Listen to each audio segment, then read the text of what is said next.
안녕하십니까. 카리스 아카데미 이창호 목사 인사드립니다. 제가 최근에 이재철 목사님 영상과 김정명 목사님 영상을 오픈한 적이 있었습니다. 여수에서 희망 목회자 세미나를 했었고요.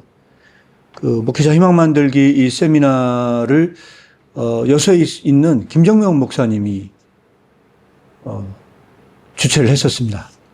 그래서 영상 올렸는데 굉장히 많은 분들이 구독자가 되어 주셨고 또 반응을 보여주셨습니다. 그래서 후속으로 관련된 댓글이 너무 많아서 다는 말씀을 드리기는 어려울 것 같고 핵심적인 몇 가지 이슈를 좀 나누고 이 방송을 마무리하고자 합니다. 그리고 저에 대해서 간단하게 말씀을 드리고 제 최근 근황을 좀 먼저 말씀을 드리면 제가 최근에 설교 영상 외에는 거의 대부분 영상을 제대로 올리지 못했습니다. 그리고 그 설교 영상하고 또 하나는 키르케고르의 작품을 독서 강독하는 것 외에는 거의 제가 올리질 못했는데 앞으로 향후는 이렇게 현대 한국 교회에서 진행되는 이슈들, 가능하면 이런 소식들도 여러분들과 같이 나누도록 하겠습니다. 저의 최근 근황을 말씀을 드리면, 최근에 그 박사과정 중에 있었고, 이제 그 박사과정이 코스웍이 다 끝났습니다. 그래서 논문 학기에 접어들었는데, 제가 가장 좀 빠른 시일 내에 논문을 쓰고자 목표를 설정해 놓은 상태입니다. 그래서, 제가 대부분의 나눈 시간들은 주로 논문과 관련해서 공부하는 데 많은 시간을 보내고 있다 보니 제가 온라인 활동을 그렇게 적극적으로 현재 못하고 있는 상황입니다. 향후 이것이 마무리되면 제가 가능하면 유튜브를 통해서 또 SNS를 통해서 키르케고르에 관련된 사상을 또 오늘날에 맞게 각색해서 제공하도록 하겠습니다. 간략하게 저에 대한 안내는 이렇게 말씀을 드리겠고요. 처음 저를 보고 있는 분들을 위해서 간략하게 말씀을 드리면 저는 그동안 약 한 20년 이상을 키르케고르 작품을 공부를 했고 최근 들어서 이 번역한 내용들을 출판을 하기 시작을 했습니다. 그래서 약 한 20여 종의 책을 현재 출판한 상태에 있고요. 현재 카리스 아카데미 출판사를 운영을 하고 있고 그 출판사 대표로 있습니다. 또한 한국 키르케고르 연구소라는 단체를 설립을 했고요. 현재 한국 키르케고르 연구소의 연구소장님은 미국에서는 로버토 선교사님으로 많이 알려져 있고요. 오석환 소장님께서 현재 연구소장님으로 계시고 지금 저는 이사로 참여하고 있습니다. 카리스 아카데미 많은 관심과 또한 스터디에 적극적으로 동참해 주시면 감사하겠습니다. 그러면 본격적으로 한번 여러분들에게 말씀을 좀 나누도록 하겠습니다. 최근에 올린 영상 중에 그 이재철 목사님 영상과 김정명 목사님 영상이 제 그 유튜브 채널의 핫 이슈가 되었습니다.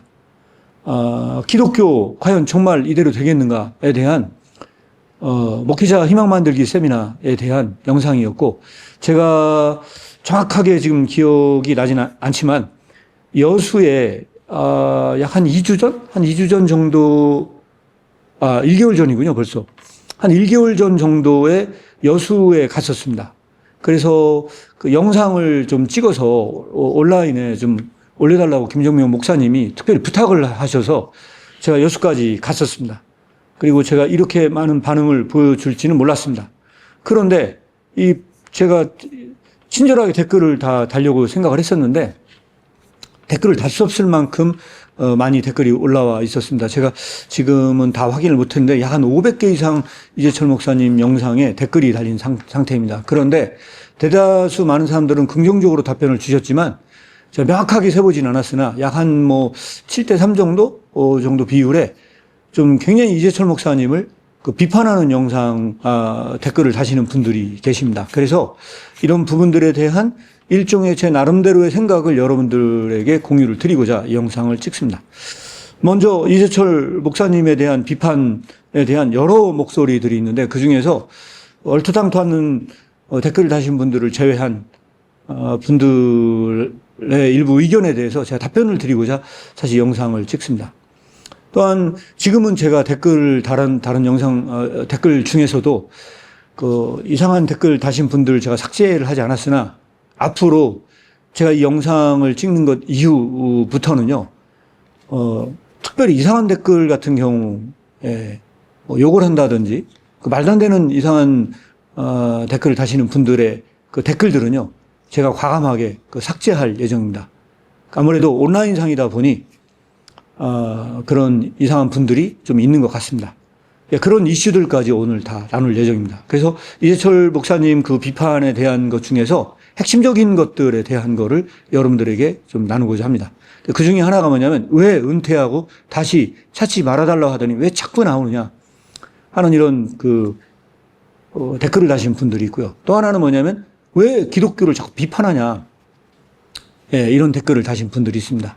그리고 더 구체적으로 전별금 등과 관련된 내용에 대한 이 비판에 대해서 굉장히 불편하게 생각하시는 분들이 계십니다. 또한 그 댓글 중에 어떤 댓글이 있었냐면, 아니 도대체 얼마나 많은 수익을 벌어들이느냐라고 얘기를 하면서 이렇게 강사로 불려다니면 그것도 많은 돈을 버는 건 아니냐, 그러면서 아마 과거에 이중직 발언에 대해서 문제가 된 거에 대해서 결국은 돈을 벌고 있는 건 아니냐, 이런 식의 댓글을 다신 분들이 있습니다.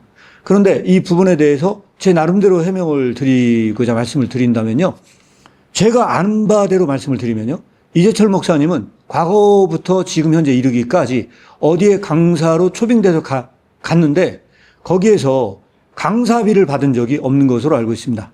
그리고 이번에 진행된 목회자 희망 만들기 세미나에 대해서도 그냥 자비로 전부 다 온 거지, 이거에 대해서 절대로 어떤 강사비라든지 어떤 돈을 벌 목적으로 오지 않는다는 점, 이 부분에 대해서는 명확히 시청하시는 분들이 알고 계셨으면 좋을 것 같아서 이 말씀을 드립니다. 이런 오해는 없었으면 좋겠다. 그리고 향후에 아마 제가 봤을 때는 이재철 목사님이 이후에 어떤 강사로 온다 하더라도 그 부분에 대한 강사비는 일치 아마 받지 않을 것입니다. 이렇게 여러분들에게 이재철 목사님에 대한 부분을 정리해서 말씀을 드리도록 하겠습니다. 그리고 특별히 여러분들에게 제가 이 영상을 찍으면서 말씀을 드리는 것은 뭐냐면, 기독교 비판하는 것이 과연 정말로 옳겠는가, 이 주제 하나만 갖고 여러분들에게 말씀을 드리겠습니다. 먼저 결론적으로 말씀을 드리면, 저는 기독교를 비판하는 것은 자기 얼굴에 침 뱉기라고 저는 생각을 합니다. 그런 점에서 만약에 이 댓글을 통해서 기독교 비판에 같이 동참을 하거나 아니면 여기에 그 은퇴하신 목사님들을 비판에 동참하신 분들은 똑같이 자기 얼굴에 침을 뱉은 분들이다, 저는 개인적으로 그렇게 설명드릴 수 있을 것 같습니다. 왜 그러냐? 저는 기본적인 제 나름대로의 소신을 말씀을 드리면 비판하는 것이 사람을 변화시키지 못하기 때문입니다. 비판하는 것은 사람을 변화시킬 수 있는 내용이 아니다. 그리고 저는 키르케고르 연구자다 보니 키르케고르 작품에 대한 많은 부분들을 보고 이에 대해서 동의하는 부분이 많이 있다 보니까 공부를 하게 되었습니다. 만약 공부하는 당사자가 자기가 공부하는 사상가와 의견이 다른데 공부하는 사람은 아마 비참할 것이라고 생각을 합니다. 제가 키르케고르를 연구하고 이거에 대해서 푹 빠진 이유 중에 하나는, 제가 현대사회를 살아가면서 기독교에 대한 수많은 고민을 했을 때 저의 고민에 대한 일종의 해답을 제공해 주는 부분들이 있다 보니 저도 사실 이 부분에 대해서 빠지게 되었습니다. 그럼에도 불구하고 제 나름대로 공평한 시야를 갖기 위해서 어떤 비판점이 있는지 제 나름대로도 사실은 공부를 하고 있습니다. 그래서 제 나름대로 이렇게 생각하게 된 이유를 여러분들에게 말씀을 드리면 이렇습니다. 키르케고르는 결론의 비학문적 후서라는 굉장히 두꺼운 책의 작품을 쓰고 글쓰기를 중단하려고 했던 사건이 있었습니다. 그것이 바로 1846년인데요. 그 비학문적 후서에 서론에 다음과 같은 글귀를 남긴 것이 있었습니다. 자, 여러분들에게 한번 번역한 내용을 읽어드리면 이렇습니다. 반항적으로 당신을 보는 행위니 당신이 모자를 벗을 가치가 없다는 것을 눈빛으로 제안한다면 그는 당신에게 무엇을 하라고 의무를 부과하지 않는다. 반대로 그는 무언가를 하는 것으로부터 당신을 면제시켰고 당신의 모자를 들어야 하는 불편함으로부터 당신을 면제시킨 것이다. 그러나 감탄하는 사람은 쉽게 해산되지 않는다. 그의 상냥함은 급속도로 이 불쌍한 감탄받는 자를 위한 많은 의무와 부담감으로 바뀐다.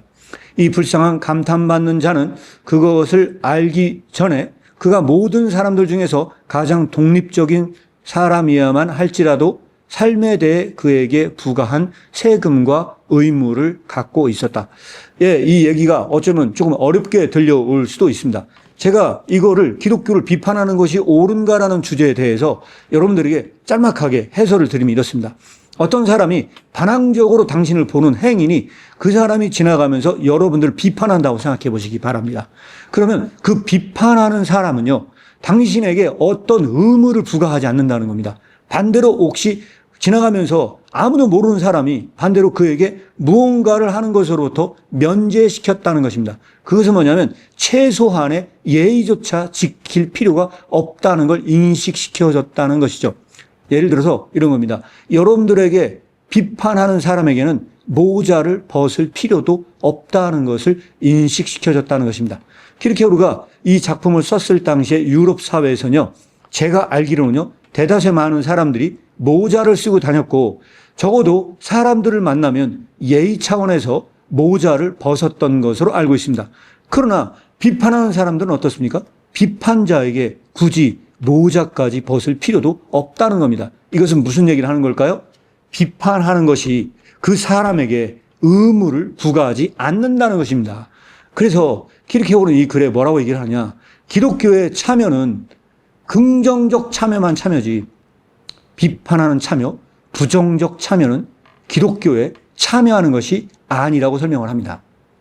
저는 이 관점에 대해서 굉장히 설득적인 생각이 되었고 키르케고르의 작품이 사실 어떻게 보면 저를 설득시켰습니다. 이런 점에서 말씀을 드린다면 제 유튜브 채널에서는 제가 아마 거의 대부분 기독교를 비판한 적이 없었습니다. 제 기억으로는. 왜 그러하냐? 제가 비판할 정도의 입장이 아니기 때문이고 또 하나는 뭐냐면 지금 많은 곳곳에서 SNS나 페이스북이나 인스타그램이나 많은 곳에서 이미 기독교를 비판하는 수많은 부류들의 사람들이 존재하고 있는 것을 저는 알고 있습니다. 그것은 기독교 세계 안에서도 기독교를 비판하는 부류들이 존재하고 있고요. 뿐만 아니라 기독교 밖에서도 이미 그러한 부분에 대한 비판하는 부류들이 있는 것으로 알고 있습니다. 그래서 이미 1800년대에 키르케고르는 뭐라고 얘기를 했냐? 기독교가 진짜로 제대로 섰을 때는 기독교는 세상을 책망하는 입장이었고 잘못된 세상을 향해 일종의 각성을 선포했다는 것이죠. 그런데 기독교가 정말로 제대로 서지 못했고 기독교가 타락했던 시대에는 언제나 세상이 기독교를 걱정해야 하는 시점에 이르렀다고 이야기합니다. 저는 그게 오늘날 한국 사회가 그 입장이라고 저는 생각을 합니다. 여러분들은 어떻게 생각하십니까? 지금 한국에 있는 기독교가 어떻습니까? 기독교 내에서도 자성의 목소리가 있지만 어쩌면 기독교 밖에서 기독교가 제대로 서지 못했기 때문에 그거에 대한 비판의 목소리가 있는 것은 아닌지 저는 이 관점에서 한번 여러분들과 이야기를 나누고 싶어서 이 제목을 뽑았습니다. 그런데 여기에서 중요한 건 뭐라고 하냐? 그렇게 비판하는 사람은 불편함으로부터 당신을 면제시킨 것이다. 모자를 들어야 하는 그 불편함, 최소한의 그 의무조차도 면제시켰다는 거예요. 비판 자체가. 따라서 이 비판은 의무를 부과하지 않는다는 것입니다. 그러나 감탄하는 사람은 쉽게 해산되지 않는다. 그의 상냥함은 급속도로 이 불쌍한 감탄받는 자를 위한 많은 의무와 부담감을 준다는 겁니다. 그러니까 실제로 어떤 사회나 어떤 기독교 안에서 어떤 사람에게 의무를 부과하는 사람은 비판자가 아니고 감탄하고 있는 불의의 사람들, 당신 때문에 우리가 이 기독교가 제대로 섭니다 라고 그런 감탄의 위치, 존경하는 위치에 있는 수많은 사람들이 있을 때 오히려 그 사람에게 이 불쌍한 감탄받는 자에게 의무를 부과한다는 것입니다. 그때 그것을 알기 전에 그는 모든 사람 중에 가장 독립적인 사람이 되함에도 불구하고 그렇게 부과한 세금을 부과하고 그 사람들이 세금을 부과한다는 겁니다. 쉽게 얘기하면 감탄하는 사람이나 존경하는 사람은 실제로 그 감탄받는 자에게 세금을 부과한 것과 같다는 거예요. 그가 심지어 독립적인 사람이 되어야만 한다 할지라도 그렇다는 겁니다. 이것은 무엇입니까? 사실은요, 이 부분에 대해서도 비판적인 이야기가 들어갑니다. 사실은 이거는요, 굉장히 아이러니한 텍스트입니다. 그것은 뭐냐? 사람이 정말로 독립적인 사람이 된다는 건 그런 존경받는 사람, 감탄받는 사람이 원하는 사람이 되는 것도 이것은 진정한 자기가 아닙니다. 이것도 휘둘린 주체고 올바로 된 삶은 아니라는 것입니다. 사람이 정말로 독립적인 사람이 되기 위해서는 그에게 의무를 부과하는 것은 무엇이 돼야만 하느냐? 군중과 대중과 그들의 관심과 그들이 대화하는 모습이 아니라 오직 하나님 앞에서 하나님께서 주신 그 의무를 부과받을 때만 오직 그는 정말로 독립적인 사람이 된다는 것입니다. 이런 관점에서 저는 오늘 기독교의 비판은 옳은가 하는 부분에 대해서 저는 이 비판 자체가 오히려 사람들에게 부정적으로 작용할 뿐이지 이것이 긍정적 각성을 주는 효과는 드물다. 따라서 여기서 저는 비판의 철칙이 있어야 된다고 생각을 합니다.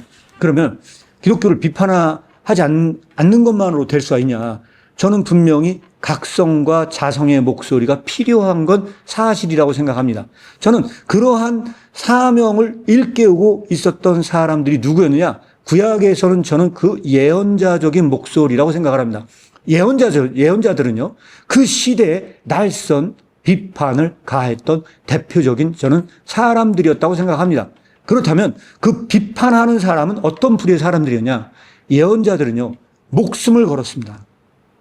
그 기독교를 올바로 세우기 위해서 그 당시에 그 구약에서의 올바른 신앙을 찾고자 그들은 목숨을 걸었습니다. 그래서 그들은 시대 대열에 벗어났어야 했고 그들은 그런 방식으로 그 시대에 참된 목소리를 전달하려고 했습니다. 이게 진짜 기독교의 본질의 비판의 가치가 되어야만 한다. 이렇게 생각을 합니다. 그런 점에서 이 비판의 철칙은 뭐냐? 반드시 그 비판할 수 있는 사람은 그가 행한 사람이어야 한다고 저는 생각을 합니다. 그가 실제로 그런 삶을 살기 위해 노력한 사람, 적어도 완전하게 그 삶을 살아내지 못했다 하더라도 그 삶을 살아내기 위해서 노력한 사람이어야만 한다고 저는 생각을 합니다. 그런데 여기서 여수에서 진행했던 그런 목회자 희망 만들기 세미나의 강사로 세워졌던 이재철 목사님이나 김정명 목사님은 사실은 은퇴한 분들이지만 기독교가 왕성했던 그 시대 속에서 외로운 목소리를 냈던 분들이십니다. 여러분들이 조금이나마 이재철 목사님과 김정명 목사님이 살아왔던 삶을 한번 보시기 바랍니다. 그분들이 어떤 삶을 살았는가. 그렇다면 댓글에다가 굉장히 비판적으로 댓글을 달았던 그 분들, 과연 정말로 나는 그런 댓글을 달 수 있는 자격 조건이 되는 사람인가? 저는 적어도 그런 비판적 댓글을 다는 사람이었다고 한다면요, 달기 위해서는요, 똑같이 목숨을 걸고 그런 개혁에 목숨을 바친 사람, 그 개혁의 그 정도는 아니더라도 조금이나마 그 노력을 한 사람이어야만 한다고 생각을 합니다. 그때만 온라인상에서 기독교에 대한 비판의 목소리는 필터링이 될 거라고 저는 개인적으로 생각을 합니다. 여러분들 생각은 어떠신지요? 여기서 중요한 하나를 말씀을 드리고자 합니다. 제가 유튜브를 하면서 느낀 것 중에 하나가 뭐냐면 조금이라도 자기에게 불편한 이야기를 하는 것이 있다고 한다면요, 아주 굉장히 비판적인 댓글을 다는 분들을 많이 목도했습니다.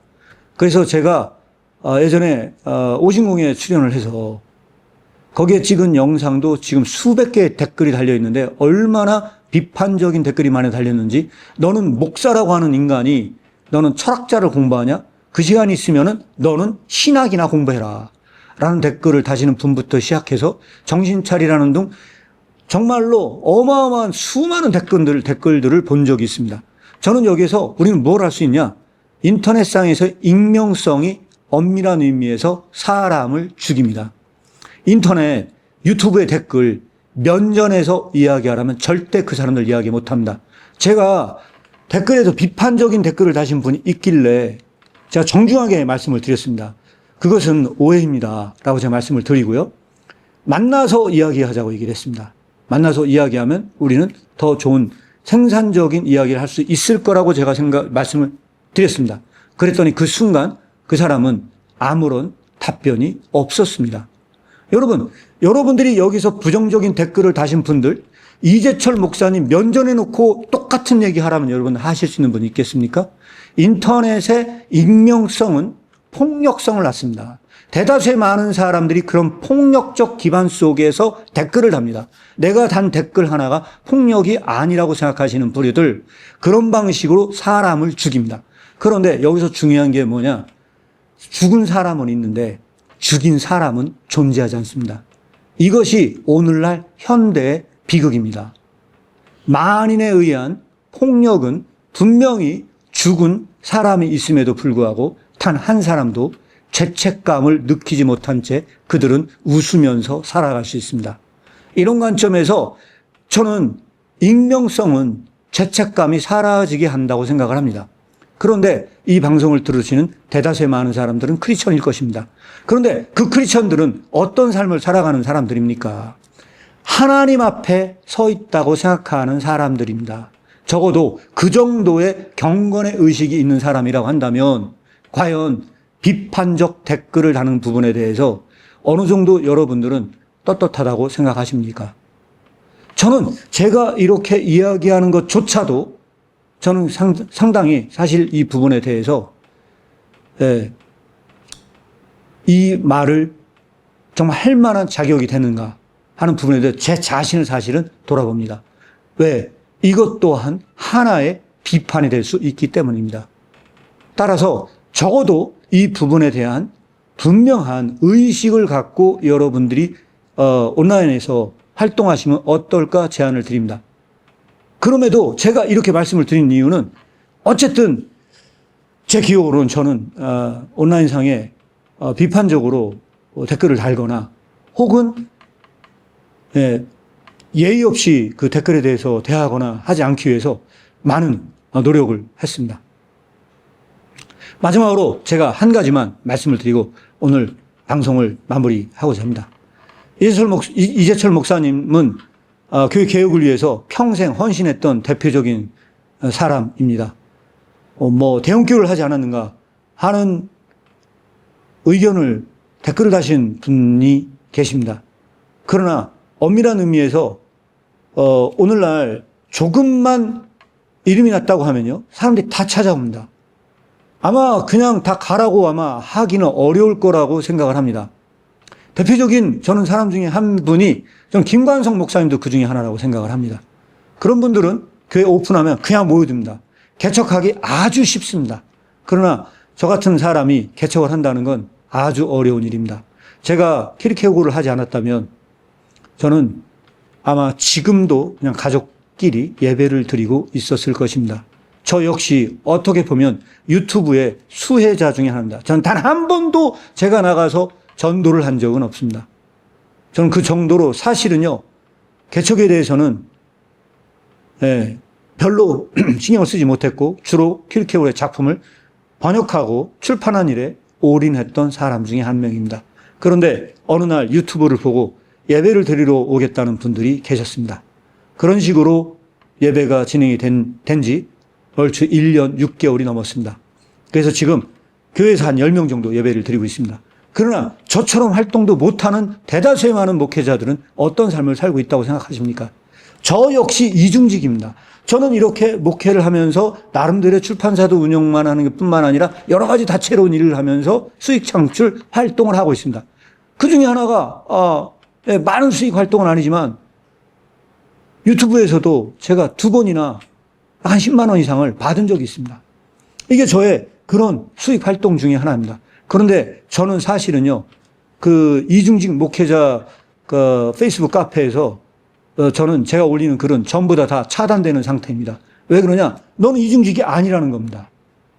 저는 분명히 이중직인데 네가 하는 활동은 너 출판사 운영하고 너 목회하고 있지만 너는 그 목회야. 이중직이라고 말할 수 없어. 아마 그런 것 같습니다. 그래서 제가 올리는 그 글이나 출판사의 모든 글은 사실은 거기다가 쓸 수는 없습니다.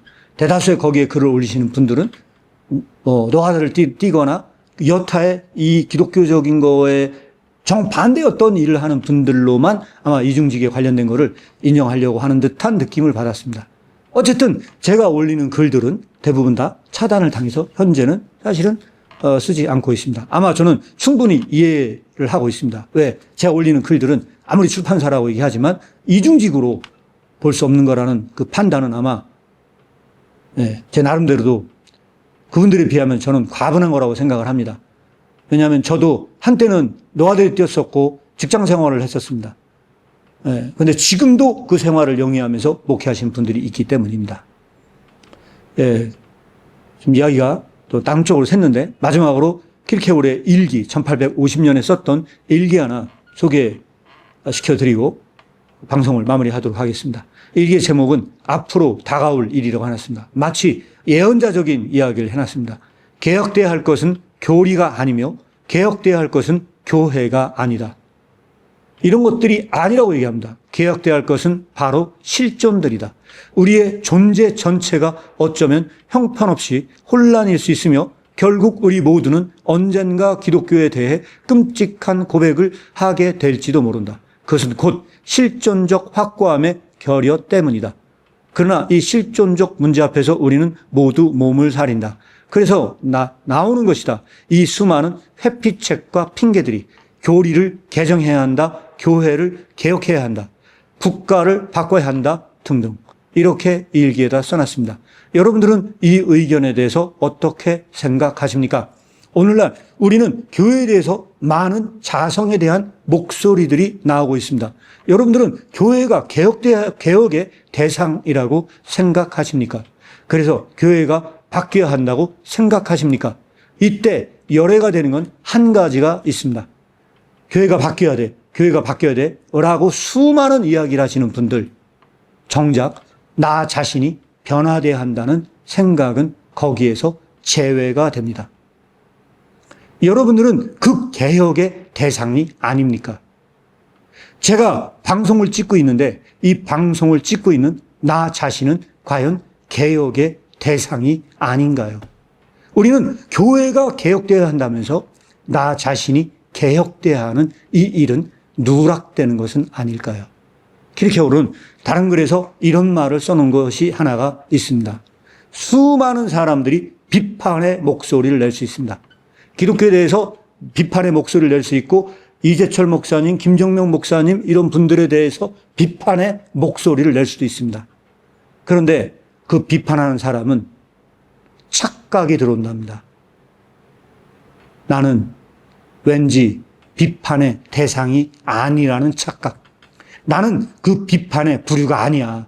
나는 그런 부류의 사람은 아니야. 라는 착각이 내재된답니다.